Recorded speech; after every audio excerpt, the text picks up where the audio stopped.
పొద్దులు మనం ఇల్లు నిడిచిపెట్టి ఎటన్నా పోయి మళ్ళా ఇంటికి వచ్చినాక చూడాలి. అయ్యా అంత ఆగమాగం కొడుతుంది. గోడలకు దుమ్ము బూజుబట్టి ఉంటుంది, పురుగు పుషి ఉంటుంది.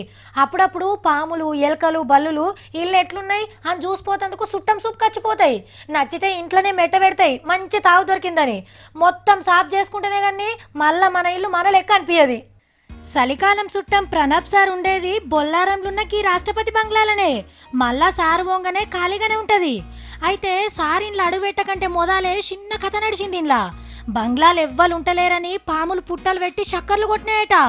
షెకింగ్ పోలీసులు తిరుగుతా అంటే బుసగొట్టుడు సప్పుడైందట. ఎమ్మటే పాములు పట్టేటోళ్ళని పిలిస్తే 17 పాములు దొరికినాయట. ఆడ రంధ్రం ఉంటే ఆడ మెట్ట పెట్టినాయట. తీసుకుపోయి జూ పార్కులు ఇడిచిపెట్టిండ్రు పాములను. ఇక కోతులకైతే అంతే లేదట. పెద్దసారికి ఎలకని చెప్తందుకు పువ్వులు పండ్లు పట్టుకొని తయారు ఉన్నాయట. కిందనో మీదనో పడి రాష్ట్రపతి సార్ వచ్చే వరకు సాఫ్ చేసి పెట్టిండ్రు. ఏడాదికి ఒకరు తెరిస్తే గిట్లనే అవుతుంది మరి.